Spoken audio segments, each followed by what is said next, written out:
почти.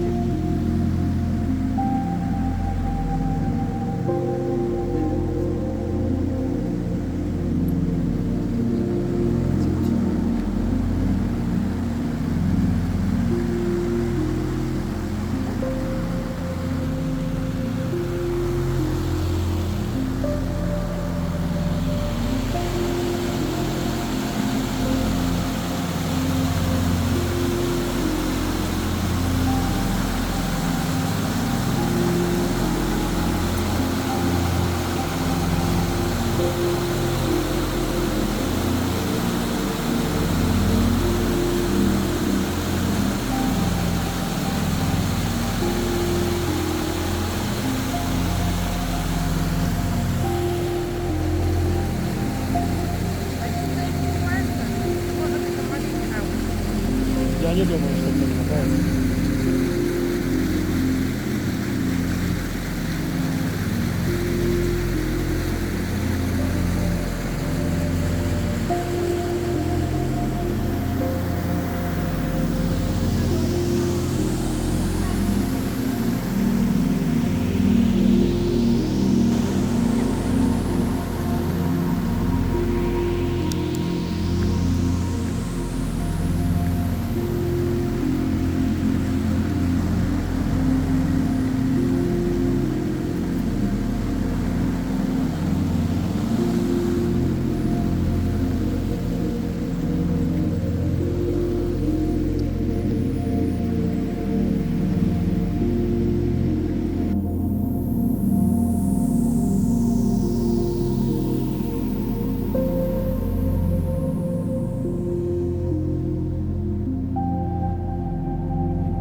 Алтарные комнаты.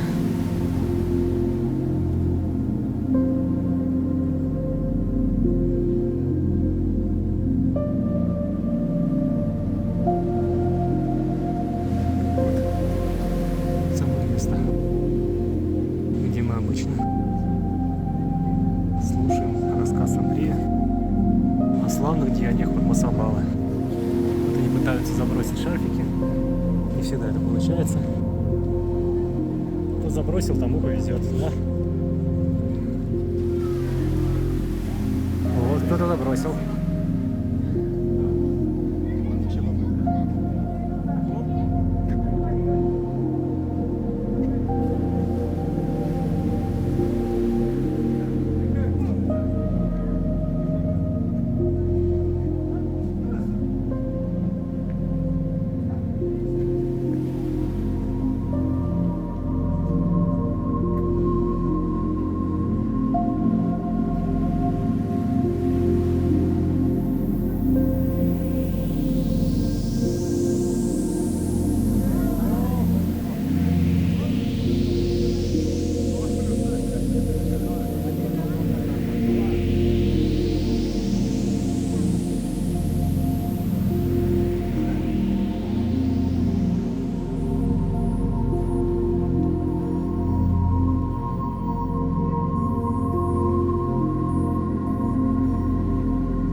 Да. Андрей, пару слов, что сейчас будет? А? Что сейчас будет, где мы? Ну, мы сейчас ждем гайда и остальную группу. Соответственно, будет история о Падмасамбхаве. Надеюсь, он в красках все расскажет, но я потом, возможно, добавлю. Хорошо. Пальцы у них как бы забава, повесить флажочек, загадать желание. А что с ним взять? Дети.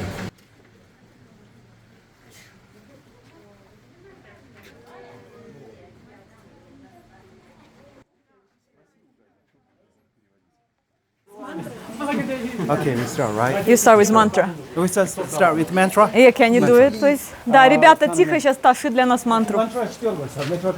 Yeah, let's do. Okay. Okay, let's do. Like the voice. Yeah, the you do voice. really good. Yes.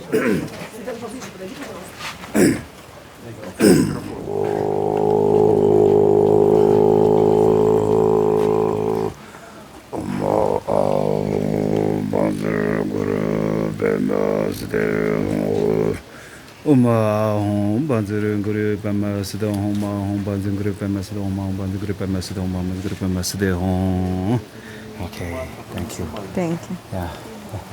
Mantra of Padmasambhava, yeah. So okay, so we came here. This is a holy place. As we know, Guru Rinpoche Padmasambhava's meditation cave. Originally, he used to meditate here at that time in the 8th century. In the 8th century, 1,200 years before ago, right here, there's no one who lives here. It's just in a natural place. But when Padmasambhava, Guru Padmasambhava, when he was coming to Tibet, original, this is the path. He came through here, from India, came through here, and then all the way to the pass. When we're driving down the Gongtangla Pass, the 5,236 meters pass, that pass, crossing that pass, and I went to Lhasa. So he came through this way. This is the holy place, holy cave for Guru Padmasambhava. And then he used to meditate here 7 days when he was coming to Tibet. 7 days after, and then he continuously to move towards to Tibet. So that's the How do we know it was 7 days? 7 days. There's some textbooks, and also people. Usually, people say that this is the place Guru Padmasambhava, when he was coming to Tibet, he used to meditate 7 days here. Or did he tell the story to someone, or they just knew that he was here? There are a lot of different kind of legendaries. When he was coming to Tibet, because of the evil spirituals, they're trying to stop him come to Tibet, and he was fighting all the way through.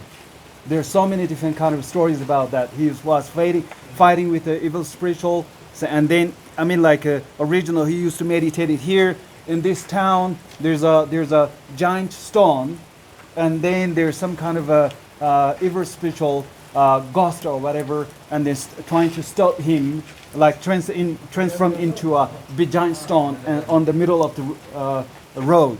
And then he was using his stick and then cut the stone. And then nowadays we can see when he's going back, I'll show you. And then he went through that, and then all the way through from this way, and he was fighting with the evil spiritual things. Yeah, spiritual. Считается, что в этой пещере практиковал гуру Римпоче Падмасамбхава в 8 веке, когда он шел по дороге из Индии сюда, в Тибет, когда его пригласили. И считается, что он тут медитировал 7 дней. И я спросила, кто знает, что это было 7 дней, он рассказывал ли кому-то. Ну, в общем так, 7 дней он тут практиковал. Когда шел из Индии, потом оттуда он переходил перевал, тот же, который мы проезжали.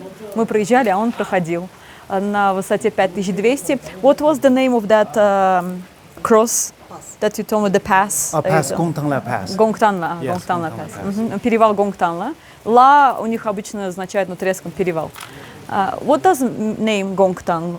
Gongtang. La means pass. Gongtang is name of this pass. Gongtang, Yeah. okay, doesn't translate to? Doesn't translate. Okay, Gongtangla не Pass, переводится. Gongtang, переход Gongtang. И по дороге, то есть он прошел этот переход, чтобы дойти дальше до Лхасы.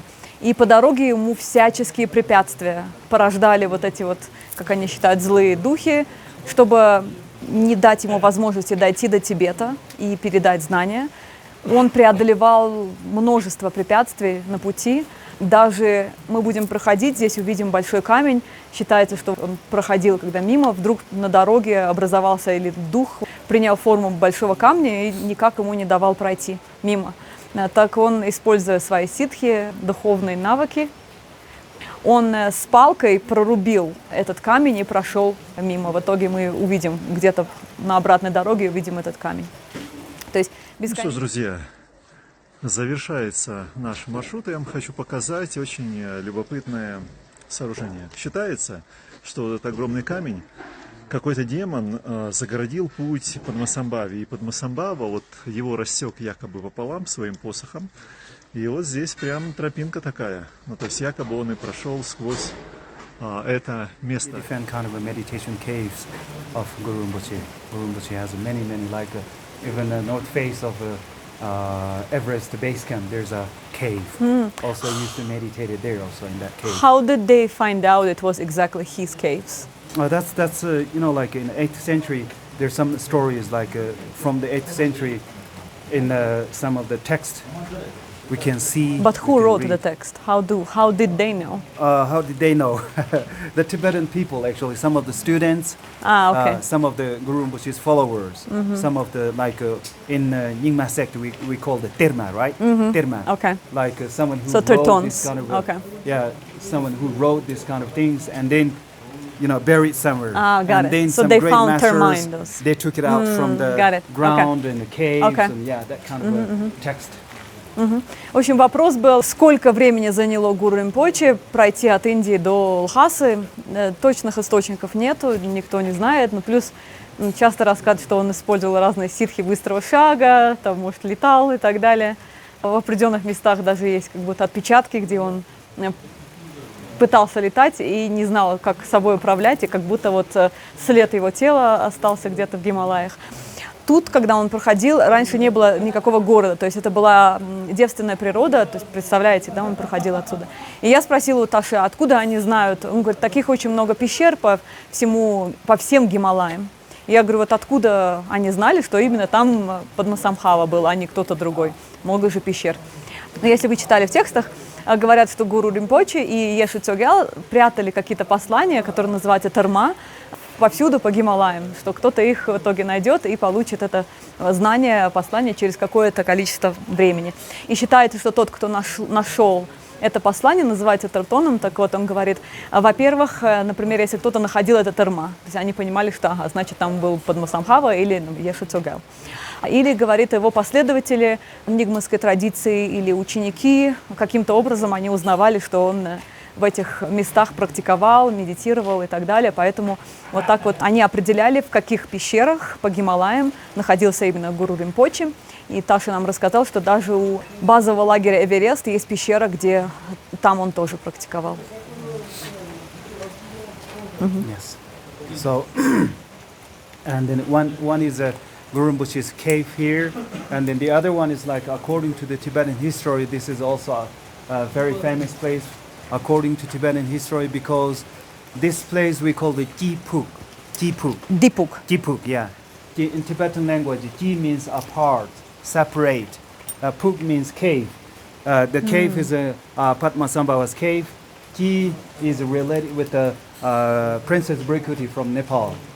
When she was coming to Tibet, 7th century, that's before Guru Rinpoche, she came to here with the Nepalese armies or whatever, they're riding horse or elephant or whatever, and then they come to here, and then from the Lhasa side, the Tibetan side, Tibetan people come to here, pick up her, and then they spend one night here in this place, right here, and then next morning, Nepalese, whoever comes with the Bhrikuti Devi princess, and they went back to Nepal, and then the Princess Bhrikuti Devi, she went to Lhasa, ahead to Lhasa from here, and then they apart from this place. So that's why we call it Ki. Ki means apart or separate. Yeah. So she went there and they went back. Yeah, they went back. Nepalese one who is coming with Right.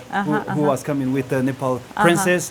They went back next morning. They spent one night here, and next morning Nepalese went to Nepal, and the princess went to Lhasa with the Tibetan people. So apart from here, so that's why we call Ki. Dikung. Yeah. И это еще место имеет еще одно историческое значение для тибетцев и для их истории. Помните, что 33-й царь имел 2 жен, которые ему, в принципе, помогли распространять буддизм и с собой привозили статую Будды Шакьямуни. Вот одна из них была непальская принцесса Bhrikuti. И считается, что здесь ее сопровождающая процессия остановилась, когда она из Непала проходила, чтобы дойти до своего нового мужа, царя Тибета. И поэтому эта пещера называется Ди-кунг. Ди означает разделенный, а кунг – пещера. То есть здесь ее сопровождающая процессия, прислуга какая-то, они дошли все вместе сюда, переночевали, и в итоге тибетцы ее здесь встретили, непальцы вернулись обратно, а она с тибетцами ушла в сторону Лхасы. И вот поэтому вот тут они разделились, и поэтому они называют это место разделенной пещерой. Yeah. And also this way is the very famous way, like road to Tibet, between India and Tibet, because like in the 7th century, 11th century, when Atisha, when he was coming to Tibet, also coming through this way. And then a lot of Tibetan, like Lotsawas, also down to, to India, and this is one of the main road, ancient road between Tibet and India. Yeah. Данное место считается как таким путем, не караванным путем, а путем прохождения с Индии до Тибета, популярный путь. Его проходил и Атиша, когда в XI веке сюда, помните, да, он из территории Бангладеша проходил сюда, чтобы распространять знания.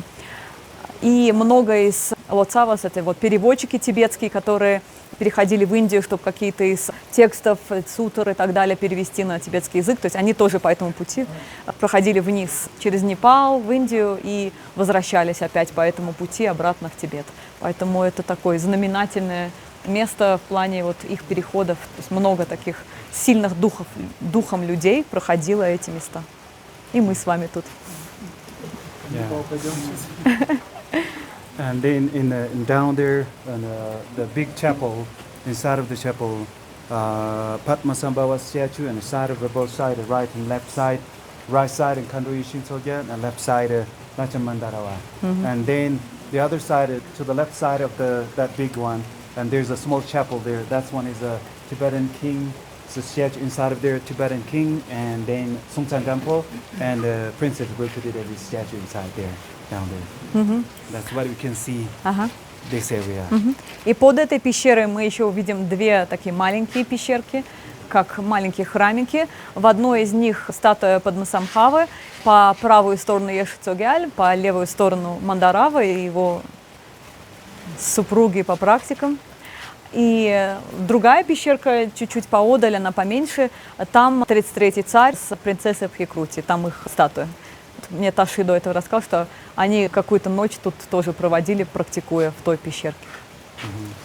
And then this is one of the main caves, but if you climb up there, further up, there are several different caves, meditation caves.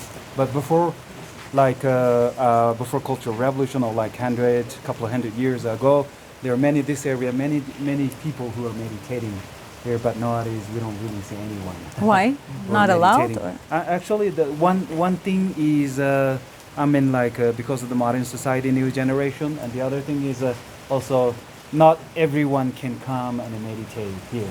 Like for example, like in the monasteries, like near Lhasa, some monasteries are kind of like Oxford University for the Buddhist philosophers, but like in old days, all over Tibet, philosophers come to that monastery and they study there for like 10, 15, 20 years. And then after that, they go back to their monastery, and what they learn, they teach there. But nowadays, because of the law, because of the rules, they cannot come. Only locals can stay those kind of monasteries. So that's the thing actually. For example, like in Samyi Chumpu, that's the meditation place. In Samyi Chumpu also, not everyone. Whoever want to come to there and meditate, they cannot do that actually because of the rules. Yeah. Здесь считается главная пещера, и там повыше есть целый ряд пещер. Также и до культурной революции тут тоже активно практиковали и буддисты, и миряне, и монахи. Но сейчас я спросила, почему сейчас никто не практикует тут. И он объяснил, во-первых, влияние современности, уже молодежь не так придерживается каким-то традициям, к сожалению, и духовным знаниям.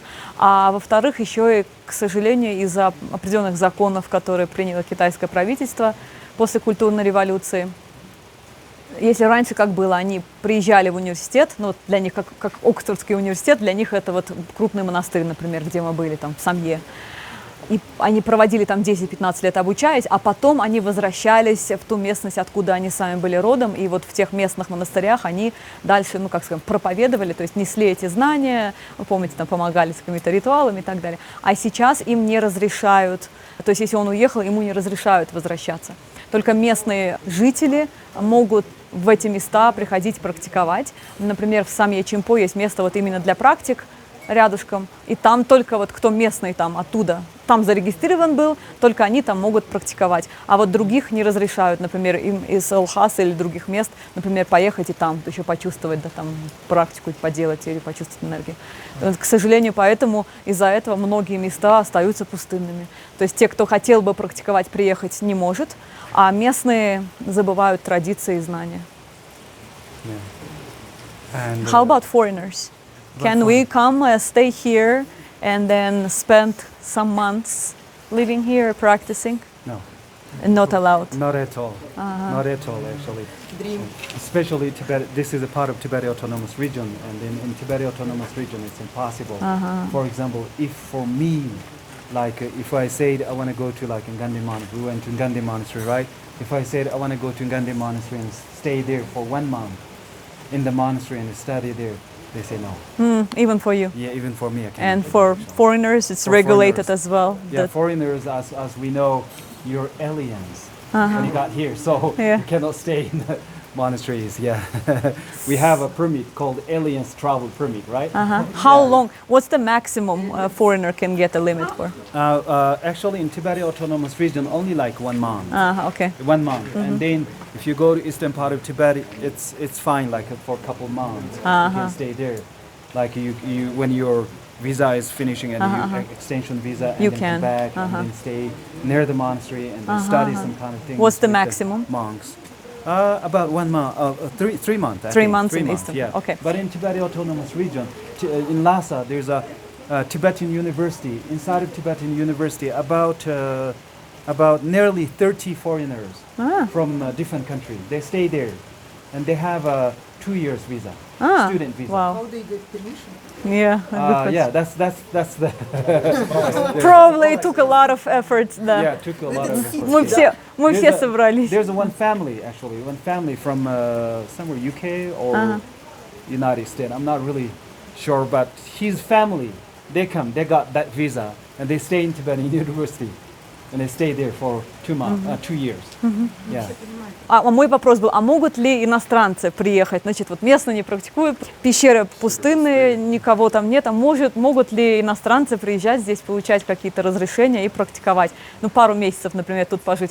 Наташа сказала, абсолютно нет. Даже, особенно вот здесь считается территория Тибетской автономной республики, тут вообще очень строго. Даже ему, например, там он не сможет, например, поехать и в Гандене месяц пожить и попрактиковать. Не разрешается. А тем более для иностранцев, он сказал, месяц максимум разрешение в тибетской автономной части и в восточной части Тибета максимум 3 месяца. Но где-то в Лхасе есть университет, который называется Тибетским университетом, и вот они слышали, что там 30 иностранных студентов на данный момент зарегистрировано, они там обучаются, видимо, практикуют.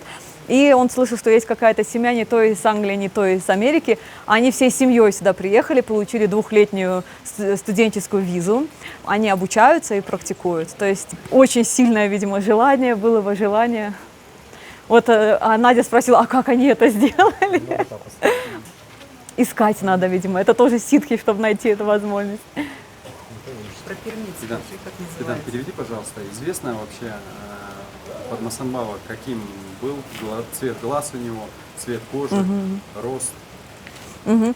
Do we know anything about physical features of Padmasambhava? His eye color, height, body type, hair color, etc. Skin color. Yeah, that's people say Complexion. he's very, very handsome. Okay, that's all they say. Incredibly handsome. That's usually what he says. Окей. Very, very. Все, что они знают, что он был очень-очень красивый, привлекательный. Он был харизматичный и привлекательный, да, в общем. Это все, что о нем знают. They say he's very, very handsome. And then he was born originally, some people say it's Pakistan, right? Someone says Odiana. eyes, the color of the Guru Rinpoche's eyes and these things, I'm not really sure. Он не I just уверен. know, what I know is handsome. Very handsome. Not just handsome, very, very handsome. That's what he says. And then, like, he's a consort, his wives. He has a few different wives, but among few different wives, Lacham Mandarawa and Kando Ishin Sorja is the main consort, like divine consort, spiritual partners. And then Lacham Mandarawa, she's a Indian consort, Indian wife. And then Kando Ishin Sorja is a Tibetan wife, Tibetan consort. And they're kind of like a spiritual partnership. And it's not just a personal, only personal Relationship. connections, like relationship with the Guru Rinpoche. Their spiritual partnership that played a crucial role in the spread and development of Tibetan Buddhism. So yeah, that's what I heard actually. I don't really know the color of ear and then that's, but I think. Yeah. But then why do they depict him looking like a Looking like, yeah. Mongolian a little You mean bit? the statues, right? Yes. Statues. If they don't know how he Guru looks Rinpoche's statues, I think depends on his face, his appearance, his shape. They made that because, like in the 8th century, when Guru Rinpoche arrived in Samye Monastery, and then Tibetan Kin Chosong Debsen, and then some Tibetan ministers, they went to Guru Rinpoche and they put knees on the ground in front of the Guru Rinpoche and they asked him, like in the future, when Tibetan people, when we practice Buddhism in Tibet, of course we will have problems in the future. Must be, I mean, like a problem because like Tibetan original religion is born religion, but Buddhism is just arriving, and they through Guru Rinpoche and then Abed Shanda Rakshata, they start to teaching Buddhism, and then they said we will have problems, and then someone will trying to stop practicing Buddhism, and then like we the formed ones and formless ones like ever spirituals, whatever, those kind of things will stop, and then trying to stop practicing Buddhism in Tibet, and then to stop this kind of things, what should we do? Mm-hmm. And then Guru Rinpoche says to Tibetan king and the ministers, build Tara's statue and then Kurikuri. Mm-hmm. Curricula. Curricula, right? Yeah, curricula. Curricula. Mm-hmm. And then that time in Tibet, we don't really have a statue like that. That time we don't have it. We don't have it at all. And then they ask how we can create or how we can make this kind of statues. And then Guru Rinpoche says, because this is Tibet, you're Tibetans, because it's easy to have a faith, and then make it like Tibetan style, Tibetan faith. Okay. And then how they did that in 8th century, they choose like many different places, not all over Tibet, I think, but many different places in Tibet. And then there's a competition on like Miss Tibet. They choose the beautiest one, really, like young and very beautiful one. That's one they choose. At the last one is the Poyongza. We call Poyongza. And then Poyongza is young and very, very beautiful. It's incredibly beautiful, like angel. Mm-hmm. And they choose that one is the Miss Tibet, the most beautiful girl. And then based on her appearance, and then Tibetan people made those kind of statues. That's how they start. Okay. Mm-hmm.